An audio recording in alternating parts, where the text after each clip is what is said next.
Bienvenidos y bienvenidas a Misión Cero. Mi nombre es Julián, estoy con Nico. Buenas, ¿cómo anda Juli? Todo muy bien y finalmente, después de 2 episodios, llegamos a la tercera entrega de este podcast. Y tal vez una de las más esperadas, tal vez una de las más pedidas y tal vez una de las más desafiantes para hablar, ¿no? Me pone nervioso hablar de este juego y saber si voy a estar a la altura, si el episodio de este podcast estará a la altura de lo que no el juego sea en sí, sino lo que el juego representa, no solo para los fans de Metroid, no solo para los fans de los Metroidvanias, sino para los fans de los videojuegos. Sí, es el episodio definitivo. Estamos ante la puerta del episodio definitivo porque, o sea, podría ser el mejor juego de Metroid, podría ser el mejor juego de Super Nintendo, podría ser uno de los mejores juegos de Nintendo y podría ser uno de los mejores juegos de la historia. Y como mínimo, es un juego excelente, es un juego hito en la historia del mundo de los videojuegos.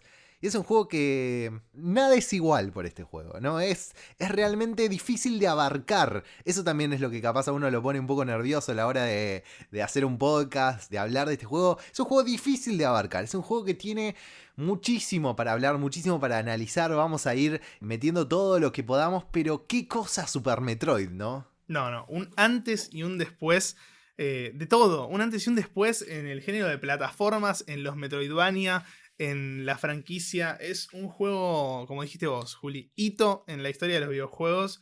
Y chao, mirá la introducción que estamos haciendo. Vamos a tener que estar a la altura, Juli. Vamos a hacer lo que podamos para un juego así. Vamos a decir lo que tenemos para decir, ¿no? Como dijimos en el primer episodio, no nos la vamos a dar de hiper expertos en Metroid, en Super Metroid, en nada de esto, sino simplemente fans del juego, fans de la franquicia, con la mayor cantidad de datos y análisis posible. Pero si estamos haciendo una introducción de este calibre, ¿por qué, Nico? ¿Por qué tenemos que hablar así de Super Metroid? ¿Por qué? Es muy amplio. Para empezar, es el juego que marcó todo, por así decirlo. En el primer capítulo de este podcast empezamos a hablar de lo que generó Metroid a nivel legado, ¿no? Lo que generó en la creación del género Metroidvania, las cosas pioneras que fue introduciendo en los videojuegos, la introducción de algo más cinematográfico al videojuego como medio de comunicación audiovisual. Todas esas cosas son las que se quisieron, y repito la palabra, son las que se quisieron implementar en Metroid, pero en Super Metroid se pudieron implementar. Claro. Esa es la diferencia. Es el momento donde el deseo deja de ser una experimentación y se vuelve realidad. Estos episodios que ustedes están escuchando, si los están escuchando cuando salen, notarán que los estamos lanzando de a dos, como en pequeños capítulos, el primero y el segundo, correspondientes a los primeros 2 juegos de Metroid primero, y ahora arrancamos con la segunda parte con Super Metroid y Metroid Fusion. Y hay un motivo detrás de eso, y es esto que dice Nico. Los primeros 2 juegos son el camino a... son realmente el área de juegos donde RID1 experimentó con el concepto de Metroid y con lo que podía ser Metroid, y es acá, es en Super Metroid donde realmente dijeron, ok, ya sabemos qué puede ser Metroid, vamos a hacerlo. Sí, lo concretaron, fue el sueño hecho realidad.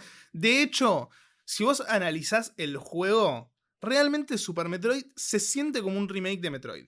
Sí, tiene mucho. Tiene mucho de remake de Metroid porque es el mismo mapa, porque vuelve al mismo planeta, porque están a grandes rasgos los mismos enemigos con muchos más agregados, y al mismo tiempo de elevar todas las cuestiones de Metroid, el aspecto cinematográfico, el Metroidvania, todo para lograr hacer un remake. Al mismo tiempo, la Samus que controlás se siente muy la Samus de Return of Samus. Y es un juego que al mismo tiempo, que es algo muy difícil de hacer, empuja la narrativa hacia adelante. Tanto de la historia de este mundo, de la franquicia, como de Samus, como decís vos. Es muy difícil manejar, balancear todas estas cosas, ¿no? Hacer un juego definitorio para la franquicia en cuanto al gameplay. Hacer un juego que sea en cierta forma una remake del 1, que le dé justicia a todos esos conceptos que habían querido plantear. Y además mover la narrativa hacia adelante. No hacer simplemente una remake del 1, sino desde el título decirte, esto es Metroid 3. El juego empieza diciéndotelo. También es como una oda a esa experimentación previa, un cierto honor a esa experimentación previa, decir, no solo vamos a hacer este juego, no solo este juego va a tener este nivel, pero va a rendir homenaje a los anteriores diciendo, nosotros venimos de acá, somos Metroid 3, no somos nuevo Metroid, no somos... no negamos que venimos de este lugar y movemos la narrativa hacia adelante, eso es importantísimo.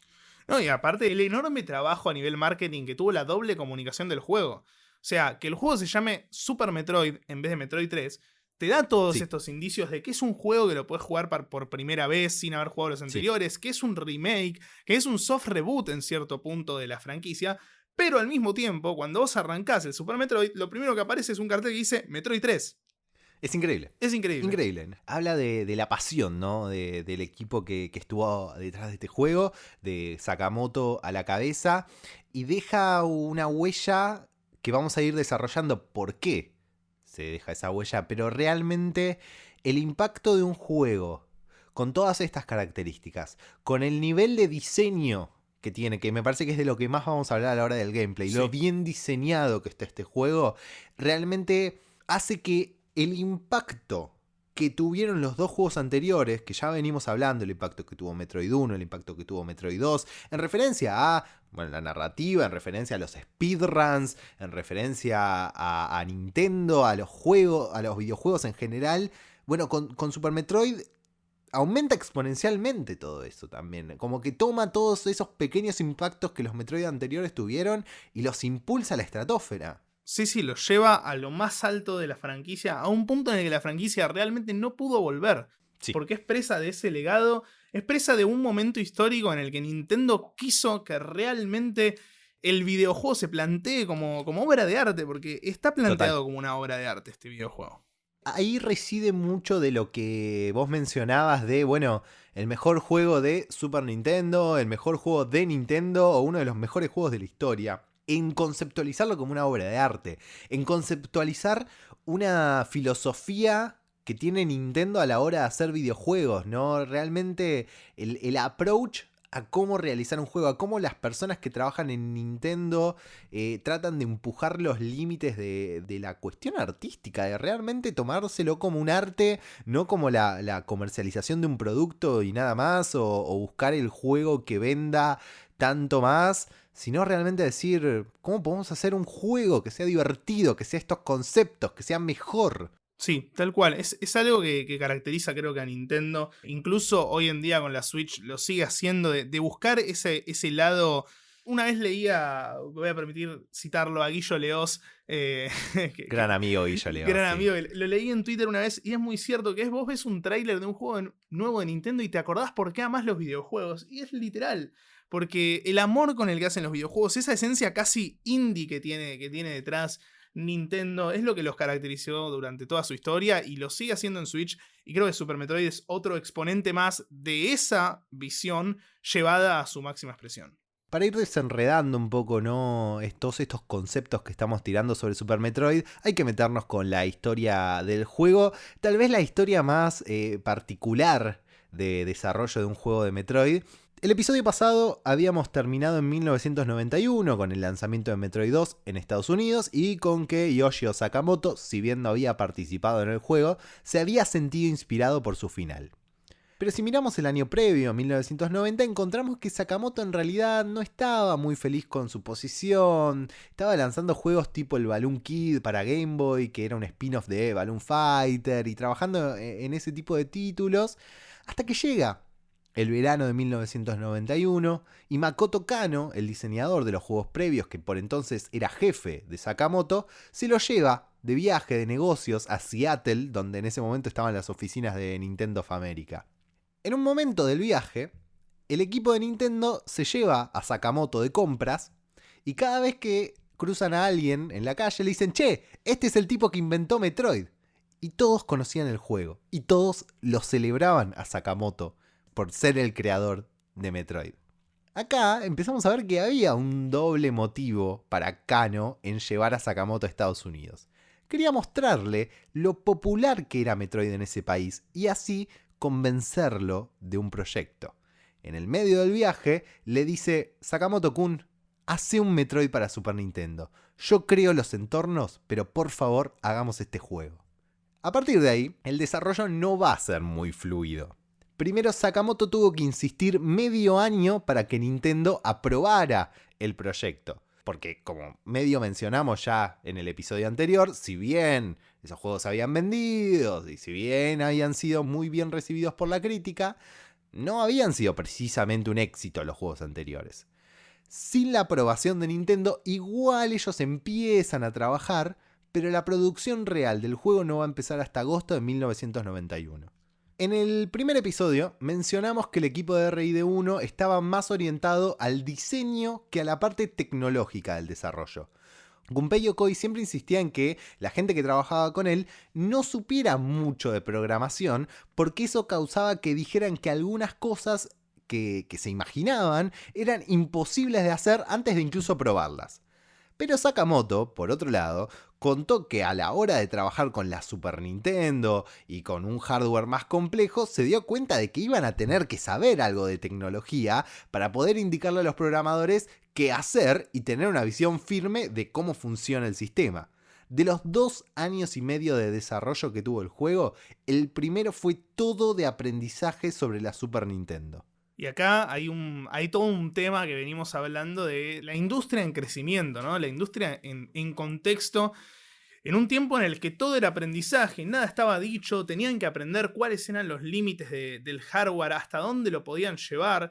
Era una época muy, muy movilizada para Nintendo, sobre todo para Nintendo de América, porque en este contexto se dio la gran guerra de las consolas, llamado Console Wars, un periodo en donde Sega, con la Sega Mega Drive o Sega Genesis como la conocimos acá, irrumpió en el mercado y le generó una competencia muy fuerte a Nintendo, ¿no? Estaba esa campaña de Sega does what Nintendo don't, Sega hace lo que Nintendo no, era la campaña en su momento de Sega. No vamos a hablar tanto de ese episodio porque es muy amplio, es muy extenso. Podemos recomendar, si quieren, el podcast Modo Historia, un podcast argentino sobre la historia de los videojuegos que es excelente, así que si quieren saber más de las Console Wars pueden ir por ahí. En ese contexto de las Console Wars, en nuestro país quizás no llegó tanto la Super Nintendo porque la tenían más que nada quienes podían importarla, quienes podían comprarla de afuera, pero acá, así como hubo muchas consolas clones de Family en su momento, llegaron muchas consolas clones de Mega Drive, de Sega. Entonces, la generación de los 16 bits en nuestro país y en gran parte de Latinoamérica llegó más por el lado de Sega que de Nintendo, y eso quizás hizo que acá juegos como Super Metroid no tuvieran la llegada que internacionalmente tuvo. Sí creo que después hubo, corregime si me equivoco, un boom de juegos como Super Metroid de la mano del tema de la emulación, ¿no? Yo recuerdo que la primera consola que emulé fue la Super Nintendo y que uno de los juegos que jugué fue Super Metroid. Creo que ya hacia finales de los 90, unos años después de que este juego ya había salido, en Argentina se empieza a recuperar un poco el tema de Nintendo, justo cuando no le rinde porque la posibilidad económica del país no permitía que alguien se compre una Nintendo 64, pero sí hay como una awareness de los juegos de Super Nintendo gracias a la emulación. Sí, y también tiene que ver con que Super Metroid puntualmente, y acá lo enganchamos con lo que veníamos hablando, al haberse tomado todo esos tiempos, ese primer año de descubrimiento de la Super Nintendo, es un juego que explota el hardware a niveles muy grandes, que es un juego casi de final de generación, porque sale en 94, a 2 años antes de que salga la Nintendo 64, pocos años antes de que salga la PlayStation, y queda como medio ahí en un limbo entre la llegada del 3D y en los últimos momentos del 2D. Entonces, cuando acá se empieza a popularizar la emulación, más que nada con consolas como Game Boy Advance, Game Boy Color, también se aprovecha Super Nintendo, y Super Metroid, al ser uno de los últimos juegos de esta generación, estaba muy en auge también para la emulación. El desarrollo de este juego estuvo llevado a cabo obviamente por Sakamoto como director, Kano como productor, también sumaron a Tomomi Yamane como diseñador principal, y dijo Sakamoto que cuando fue hora de hacer otra secuela, esta vez para la Super Nintendo, realmente queríamos ver qué tan lejos podíamos empujar la consola para generar mayor poder de expresividad y agrandar la apariencia del mundo. Todo mientras trabajábamos con un concepto básicamente igual al del primer juego. Esa fue nuestra motivación inicial, construir sobre la expresividad de Metroid 2 y conseguir una mejor presencia, algo más cercano a la realidad. Sí, eso cerrando un poco lo que veníamos hablando, ¿no? El tema de trabajar en los conceptos de Metroid 1 sobre la expresividad de Metroid 2 y potenciar todo para llegar a concretar el sueño, ¿no? Absolutamente, pero teniendo esto en mente, lo más loco es que solo 3 personas, incluyendo a Sakamoto, eran de la misma camada que habían trabajado en esos primeros juegos. Todos los demás del equipo eran pibes jóvenes que se estaban formando para ser desarrolladores. El equipo final estaba compuesto por 14 personas, 5 diseñadores, 7 programadores y 2 músicos, más varios freelancers que tuvieron que traer en distintos puntos del desarrollo. En todo esto, por lo menos para mí, creo que lo más importante a remarcar en primera instancia es el trabajo en equipo, que así como se había dado dentro de RID1 para el primer Metroid, ahora se daba en la colaboración entre diseñadores y programadores que se tenían que estar constantemente consultando en cosas que hoy capaz suenan básicas, pero que para ese momento era un montón de laburo, como si ciertas imágenes o diseños se podían generar en la Super Nintendo o no, porque de vuelta estaban empujando el hardware a lo más que podían, entonces todo el tiempo tenían que estar viendo, ¿llega hasta acá? ¿Podemos cruzar esta línea? Y aparte marcando un poco la diferencia de trabajo con, por ejemplo, Miyamoto, ¿no? Que ha contado en un montón de entrevistas que él se fija primero en los límites, dice, bueno, esto no se puede hacer, no se puede hacer, no se puede hacer, no se puede hacer. En lo que se puede hacer, en ese cuadrado, trabajo yo para hacer el Mario, por ejemplo. Que es muy diferente a este esquema de trabajo, ¿no? De decir, vamos a hacer esto y vamos a empujar el hardware. ¿Y cómo hacemos para que el hardware se preste para hacer esto que queremos? A medida que el juego fue avanzando, la presencia de los desarrolladores juniors pasó a ser clave porque contagiaban una actitud de laburo en los más veteranos cuando el proceso se iba volviendo cada vez más complicado. La desconfianza de Nintendo en el proyecto empezaba a causar cortes en el presupuesto, que cada vez crecía más, y sumado a que el equipo no lograba cumplir los deadlines, el juego casi lo cancelan 3 veces. Una locura. Por ejemplo, en un momento, el proyecto se volvió tan enorme que todos estaban diseñando cosas para el juego y era un desastre porque todos los diseños eran en estilos distintos. Entonces tuvieron que empezar de cero a diseñar bajo la supervisión de uno solo que mantuviera el estilo. Otra de las cosas que causó muchos retrasos era balancear el juego. Cada vez que colocaban un ítem o probaban una habilidad nueva tenían que experimentarla, después probar cómo funcionaba en todo el mapa y que funcionara con otras habilidades, que no se rompiera el juego y si no, rehacer todo lo que no combinara bien hasta que estuviera balanceado. Aparte de eso, un laburo tremendo, que hoy por hoy en la mayoría de los videojuegos tenés un team dedicado, personas dedicadas a balancear el juego, a beta testearlo dentro del equipo del beta testeo y que se dedique a balancearlo y a probar que esté todo en orden. Ahí eran 15 personas trabajando todos haciendo todo, una locura. Absolutamente. Y aunque Gunpei Yokoi no había estado involucrado directamente con el juego, seguía siendo el jefe de RID1 y supervisaba cada tanto el proceso, pero cada vez se frustraba más con cómo iban las cosas. Finalmente el tema no dio para más y les puso un último deadline o todo se iba a ir al tacho. El equipo empezó a trabajar frenéticamente durante los últimos 6 meses del desarrollo. En una entrevista Sakamoto dijo: el edificio de Nintendo era como una casa temporal para todo el equipo. Hay periodos en los que no recuerdo haber ido a mi casa ni una vez. Había un cuarto donde podías dormir siestas, pero a veces estaba lleno de otros miembros del equipo. Esos eran los peores momentos, donde quería dormir pero no podía, y tampoco tenía tiempo de irme a mi casa. Siempre nos quedábamos entre 10 o 15 personas durante la noche, entonces teníamos que dormir por turnos. Una mañana, una persona de otra área nos despertó y nos dijo que el cuarto olía como un zoológico. Otro empleado de Nintendo puso un perfume de habitación en el cuarto, pero solo causó que oliera peor. Todos en Nintendo nos miraban mal. El grupito de atrás, ¿no? El grupito de atrás de la clase.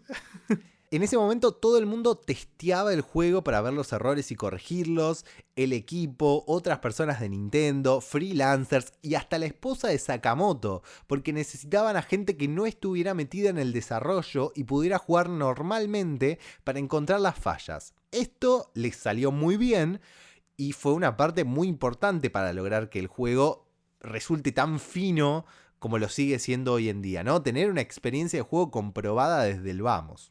No, y aparte de algo que logró esto que decimos, ¿no? Que hoy por hoy jugás al juego y se siente impecable. O sea, no hay. No está trazado para nada. Sobrevivió al paso del tiempo de una manera que realmente sorprende.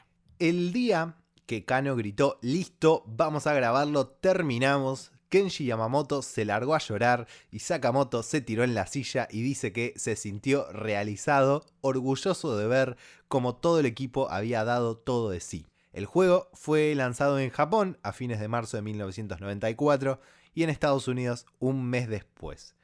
El resultado fue tan bueno que Gunpei Yokoi no solo no podía parar de jugarlo, sino que también cada vez que después alguien le picheaba una idea y él pensaba que no estaba buena, agarraba y les decía vayan a jugar Super Metroid y después vuelvan. Andar a armar tu propio partido y ganar las elecciones. Increíble. Increíble el peso de Super Metroid para el equipo que lo hizo, ¿no? No solo para el equipo, sino esto. O sea, el chabón... Yokoi era, en ese momento... Venimos hablando de la leyenda que es Yokoi en Nintendo todos los episodios. Este era su punto máximo de grositud dentro de Nintendo. Tipo, él era la absoluta leyenda. A la Game Boy le estaba yendo increíble. Realmente estaba ahí arriba y el chabón era fanático. No, es tremendo. Y aparte, como homenaje a Yokoi, que es el último juego que hace el equipo entero con él, porque después de Super Metroid, 3 años después, iba a tener un accidente que le iba a costar la vida. Sí, vamos a hablar un poco más de la salida de Yokoi de Nintendo en el próximo episodio. Qué loco, aparte, pensar Super Metroid en su contexto, en un contexto en el que, bueno, hoy uno dice, bueno, las obras maestras de Nintendo, Super Mario 64, Ocarina of Time, en ese momento no existía ninguna. O sea, no. Super Metroid cayó en un momento, está bien, Super Mario Bros. Había sido una revolución absoluta, A Link to the Past había sido una revolución absoluta, y sale Super Metroid y estaba a la par y era una de las obras insignias de Nintendo. Es que también creo que la comparación ahí es que Super Mario 64 toma los conceptos ya exitosos de Super Mario Bros. Y Super Mario World y los revoluciona haciendo un juego en 3D. Ocarina of Time toma el primer Zelda, toma A Link to the Past y revoluciona volviéndolo en 3D. Antes de eso, Super Metroid lo hace. Primero, y sin tener que hacer un 3D. Ya en el 2D logra absolutamente revolucionar los conceptos previos en el juego más perfecto de lo que la franquicia había mostrado hasta ese momento. Realmente estaba muy, muy adelantado en ese sentido. Y con lo que vos decías antes, de que ahí se iba a realizar el pasaje hacia el 3D de la industria de los videojuegos en general, también Super Metroid se corona como el máximo exponente de lo que un juego en 2D puede ser antes de dar el salto. Creo que también iban a pasar muchos años, si bien todavía en ese momento con la Game Boy había juegos en 2D que iban a seguir siendo éxito. Super Metroid era otra cosa, era realmente hasta que después el 2D no vuelve ya mucho más cercano en el tiempo donde estamos nosotros. En ese momento era como, bueno, esto es el límite, el techo de lo que los juegos 2D nos pueden dar mientras pasamos al 3D. Vamos a pasar a hablar un poquito de lo que es el gameplay, de lo que es el juego en sí de Super Metroid. Si querés para arrancar, Juli, ¿querés que arranquemos con un poco de la narrativa? Sí, es un juego que en el episodio anterior hablamos de las ideas cinemáticas que presentaba Metroid 2 y cómo tal vez ejecutadas de mejor o peor manera estaban ahí y que era algo sobre lo que iba a trabajar mucho Super Metroid. Y es una de las cosas que se notan con mucho énfasis en el principio ya del juego. Si bien Sakamoto fue muy duro en no permitir que durante el juego hubiesen escenas o diálogos que expresaran por demás pedazos de la historia, sí quería que el principio y el final fueran muy cinemáticos y muy impresionantes. Y algo que quiero mencionar ahora, porque va a estar presente en todo el juego, es un poco el tema de la música y el sonido, ¿no? Porque la música y el sonido en este juego fueron realizados por Kenji Yamamoto y Minako Hamano, también con una búsqueda muy cinematográfica y expandiendo sobre lo que había sido la música del primer Metroid. Hay ahí algo Yo tengo una opinión personal que es que a mí no me encanta la música de Super Metroid. A mí me gusta más el approach que tienen los dos primeros juegos, donde se escucha más la música, se siente más, te queda más pegada.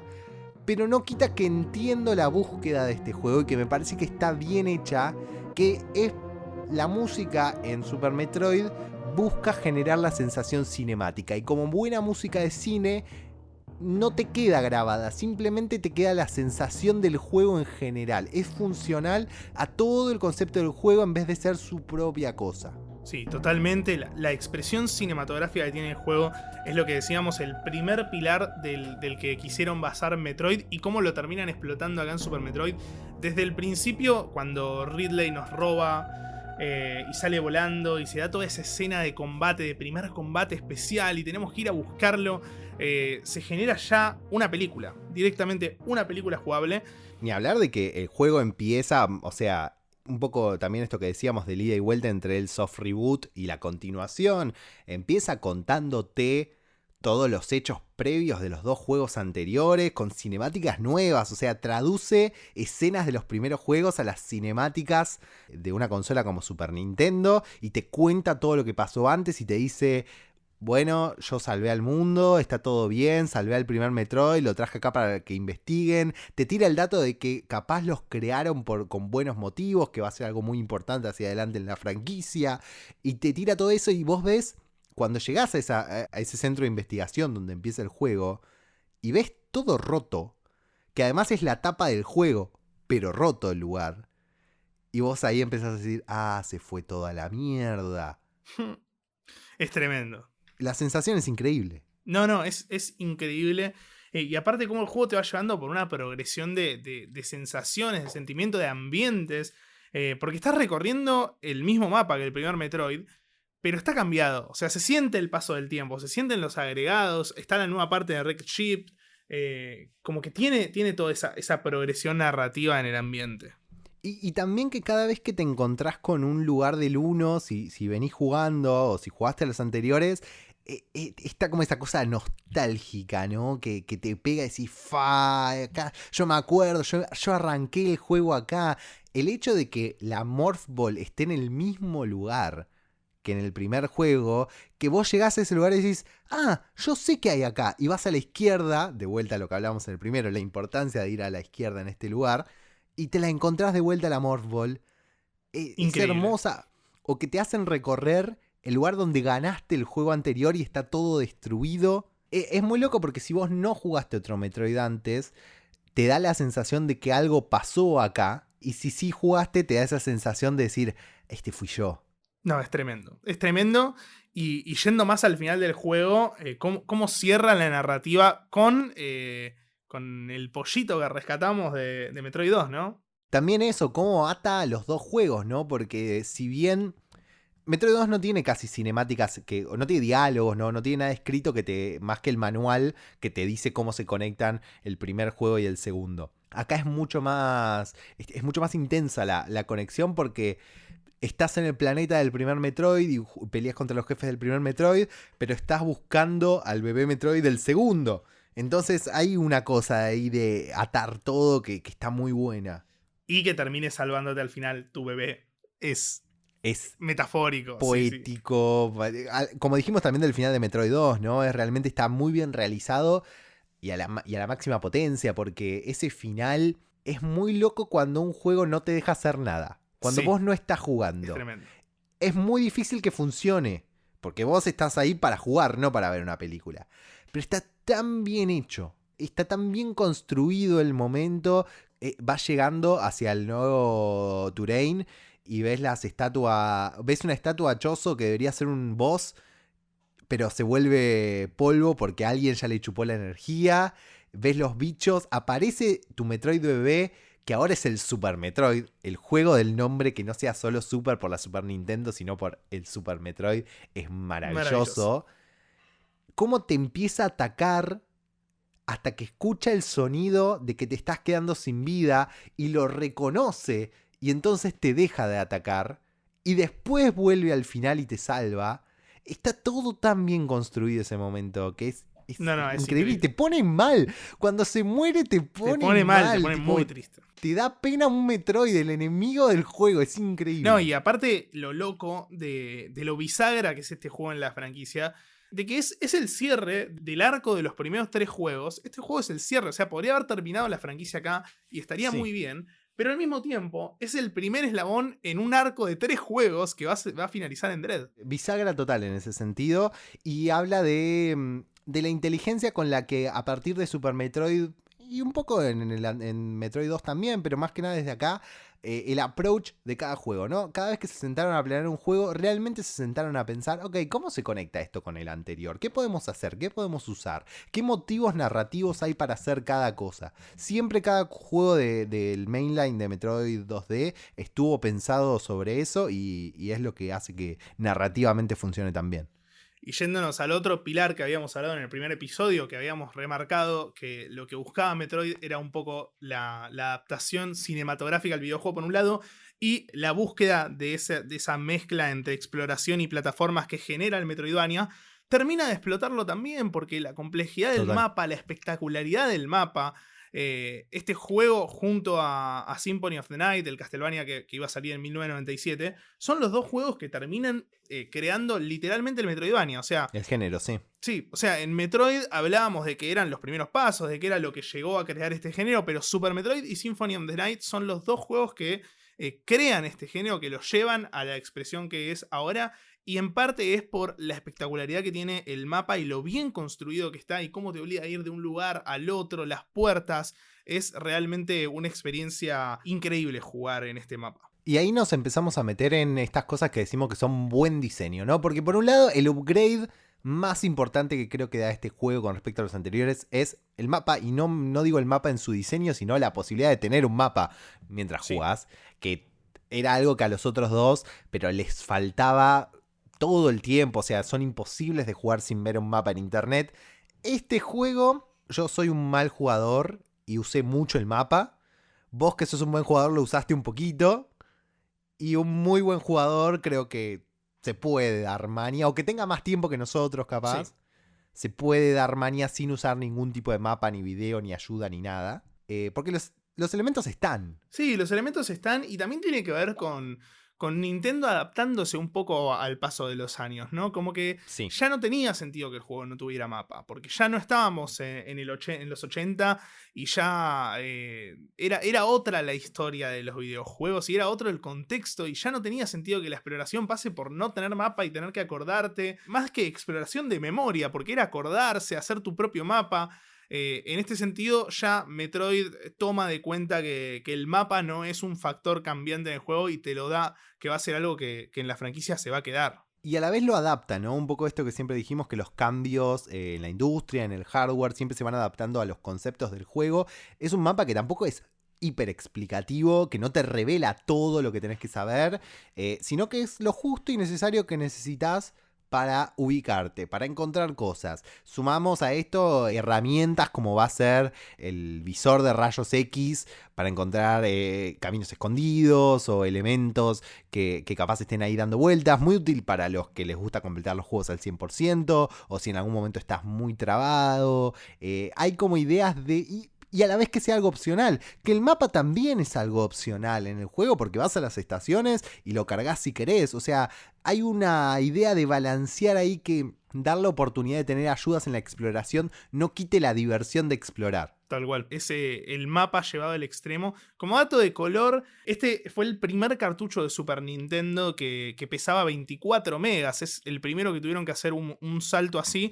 Y tiene que ver con el mapa, tiene que ver con lo grande que es el mapa, con las texturas que tienen que cargarse al mismo tiempo y que termina creando este mapa tan bien diseñado como decías vos, Juli. Es un juego que lo otro que tiene, ya que estamos hablando del mapa y de la exploración, es en general, diría que un 90-95% del juego muy sutil para hacerte saber a dónde tenés que ir. Hay algo en el diseño del juego, sea porque ya estuviste en un lugar donde viste que vas a necesitar algo que todavía no tenés, o porque hay una zona que te quedó sin explorar. Hay como pequeñas cosas casi inconscientes que el juego te va quedando, que cuando te fuiste hasta Norfair y conseguiste un upgrade como las High Jump Boots, decís, ahora tengo que ir acá, donde ahora puedo hacer esto otro. Y te llegas solo. No hay un que Metroid después lo va a tener en otros juegos. No hay un puntito en el mapa diciéndote ahora anda acá. Claro. No hay un cartel, no hay una persona que te diga ahora hace esto. Vos lo sabés. Inconscientemente el juego ya te lo hizo saber. Ojo, hay partes del mapa, lo hemos charlado, Maridia, el nivel acuático. Lo detesto. No cumple esas reglas. Yo he visto reviews que dicen que esto es un poco a propósito, que la idea de Maridia es un poco que vos apliques todo lo aprendido y todas las habilidades que conseguiste para sobrepasar algo. Creo que ahí es donde el juego capaz choca un poco con los tiempos que uno tiene para jugar, o la cabeza que uno le puede poner al juego, o la habilidad que uno puede llegar a tener. Distintos motivos que hacen que a veces, viste, no... Jugar en 1994 también era otra cosa, ¿no? Jugabas con otra cabeza y con otros tiempos, digo. Sí, a mí en mi experiencia de jugarlo este año me pasó algo así. Posiblemente es uno de los Metroids que más me gustaron. Es uno de los que más me manejaron, que no pude dejar de jugarlo. Pero Maridia me costó un montón. O sea, fue pasar la mitad del juego en 2 días, Maridia, estar un mes frustrado tratando de ver qué pasaba y terminar el juego en otros 2 días. Creo que también debe tener que ver con un juego del tamaño de Super Metroid y las diferentes vibes que te da en distintos lugares, te generan distintas cosas. Algunas partes del juego pueden ser más appealing para un tipo de público y otras para otros. O sea, es un juego muy variado en ese sentido.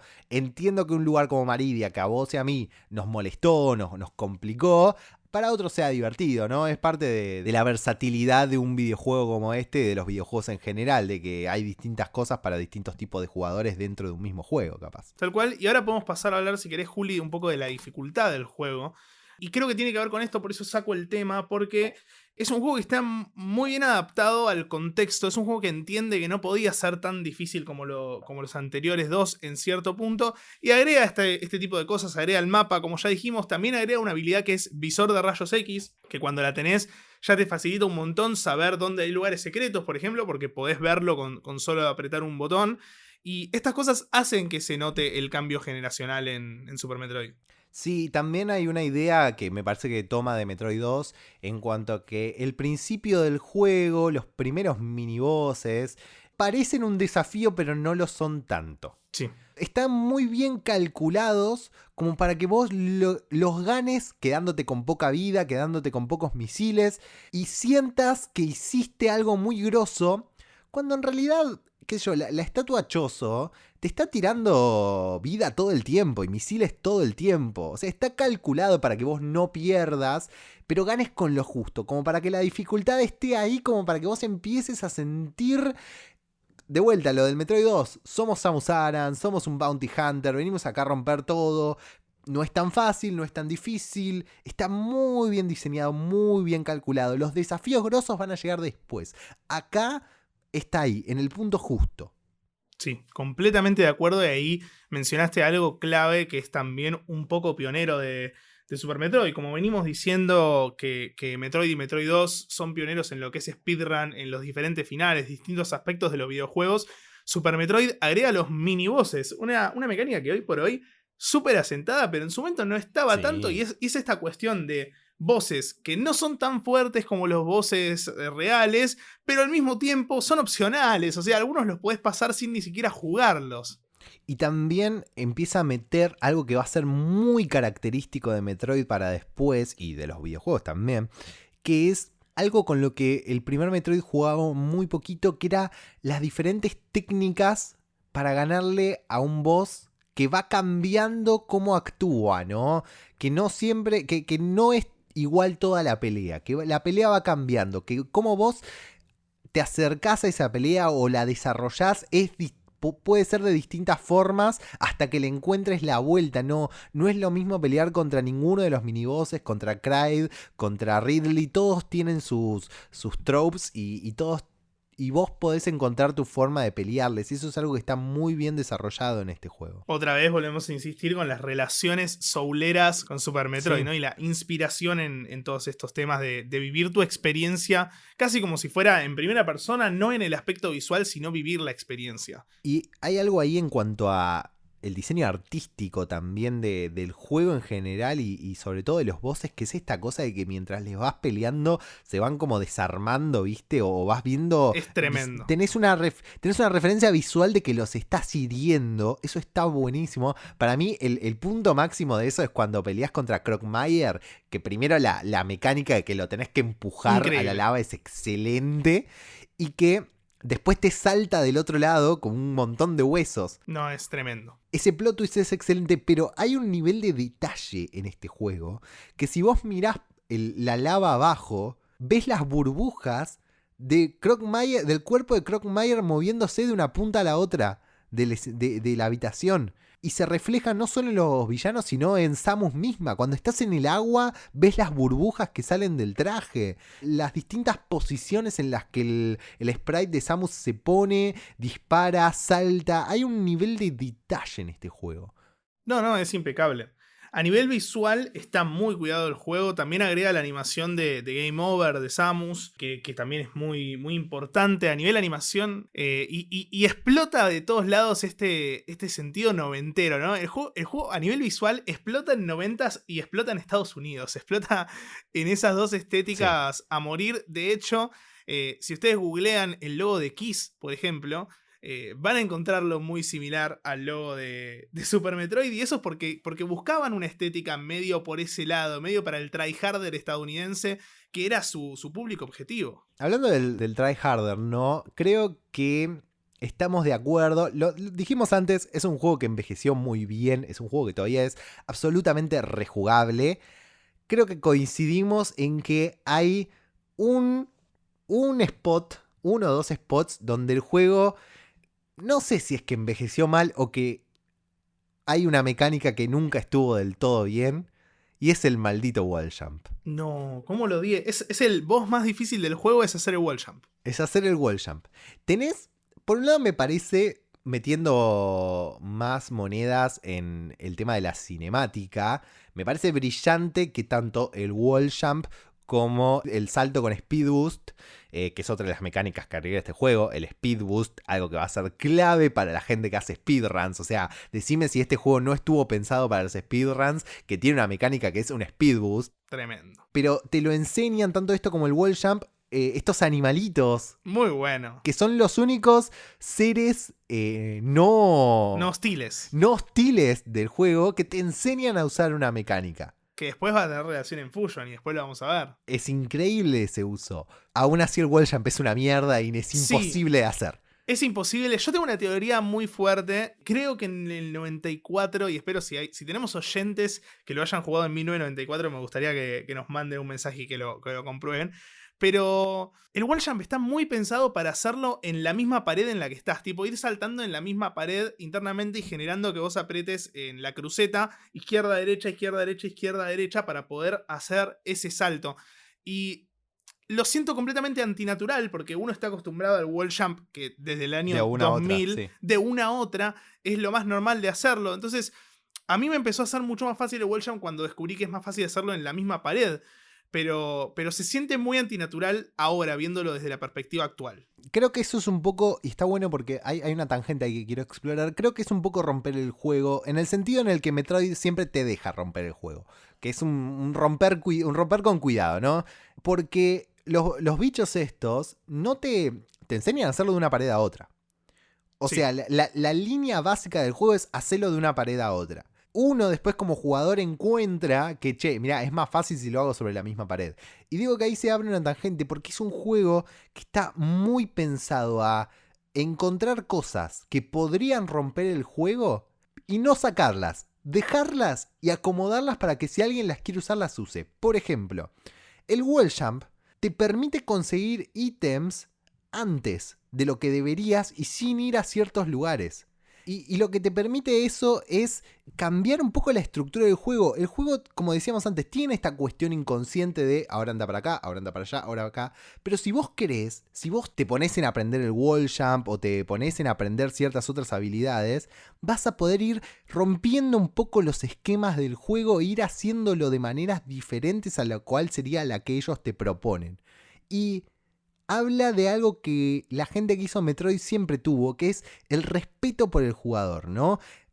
Y sin desmerecer al que no puede hacerlo. Decir, este es el modo más fácil, si se quiere. Este es el modo base. Este es el modo por el cual cualquiera va a poder jugar este juego. ¿Querés ir un poco más allá?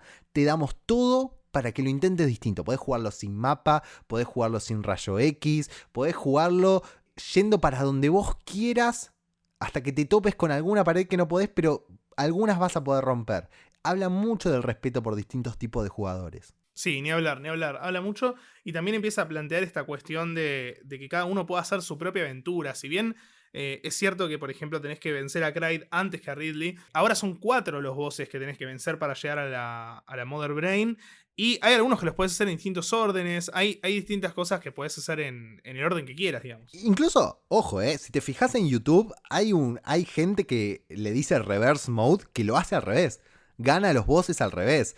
Es muy jodido, es muy difícil, tenés que hacer las cosas de una manera muy específica, pero buscá en YouTube tipo Super Metroid Reverse Mode y hay gente que lo logra. Pero bueno, más allá de todos estos detalles que hacen que Metroid sea lo que es inevitable pensar en el legado que dejó este juego junto, también vamos a reiterarlo, a Castlevania Symphony of the Night, que son los dos juegos que rompen todas estas estructuras. Super Metroid lo hace antes y generó algo muy fuerte en cuanto a Metroid. O sea, cuando salió Metroid Fusion, que salió 10 años después, se preguntaba a la gente si era tan bueno como Super Metroid. Cuando salió Metroid Prime, se preguntaban si era tan bueno como Super Metroid.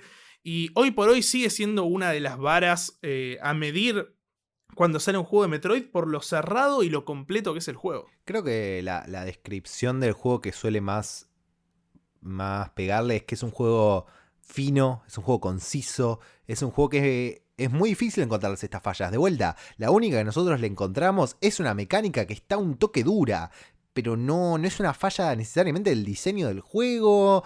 Es un juego que es muy difícil decir, che, esto es malo en el juego. Y entonces, cuando tenés un juego de este calibre, cuando tenés un juego que tiene todo este desarrollo del que hablábamos, con tanto peso, ¿no? Con tanto laburo encima, con tanta pasión, con tantas horas, obviamente es un hito, obviamente te va a quedar marcado, porque además es gente muy talentosa la que estuvo atrás. No le podíamos escapar, y es el hecho de que hoy en día es algo que vamos a poder debatir mucho más adelante, capaz, pero para muchos es el juego también por donde empezar a jugar Metroid, aunque sea Metroid 3, porque es el que es más sólido, el que es más fino, o el que si después jugás alguno que esté un poco mejorado en las mecánicas, no te va a doler tanto después volver a este. Para muchos es el único Metroid que jugaron, que agarraron la Wii en algún momento, la consola virtual, y jugaron a este. Coincido en que es el juego de Metroid a jugar. Yo creo que si me preguntaran después de haber hecho todo este road y jugar todos los Metroid, voy a jugar un solo Metroid, ¿cuál tengo que jugar? Yo creo que le diría Super Metroid para jugarlo. Y ahí abro para hacer un último pequeño debate en este episodio, que es, ¿qué te pareció a vos el juego jugarlo en 2021, Juli? Es un juego que me impresionó. Es un juego que te deja absolutamente impresionado. No podés creer que sea un juego que tenga tantos años encima como tiene. Es un juego que tiene casi 30 años ya. O sea, no falta mucho para que este juego cumpla 30 años. Ese juego tiene más de 25 años ahora, sí. Y no lo podés creer porque es un juego que está absolutamente a la altura de cualquier juego 2D de hoy, e incluso más que muchos. Es un juego que no podés creer que lo hayan desarrollado en ese momento. Es un juego que no podés creer que balancee la cantidad de cosas que balancea de exploración, combate, narrativa, reboot, nostalgia. Vuelvo a lo que dijimos al principio, es muy difícil de abarcar este juego por todo lo que hace bien. Vamos grabando 1 hora, creo, y podríamos grabar 1 hora más si quisiéramos, porque realmente hay tanto para hablar, tanto para decir, tanto para tratar de explicar qué es Super Metroid y por qué Super Metroid es tan bueno como es, que también podríamos decir, che, si llegaste hasta acá y todavía no lo jugaste y no te convencimos, no, andá y jugalo porque es la única manera de tener la experiencia completa. Vivilo por vos mismo porque vale la pena. Sí, sí, coincido completamente. Es inabarcable. Super Metroid es inmenso y realmente me ha pasado de jugar muchos juegos viejos que yo me había perdido y que son muy, muy, digamos, históricos en la historia de los videojuegos.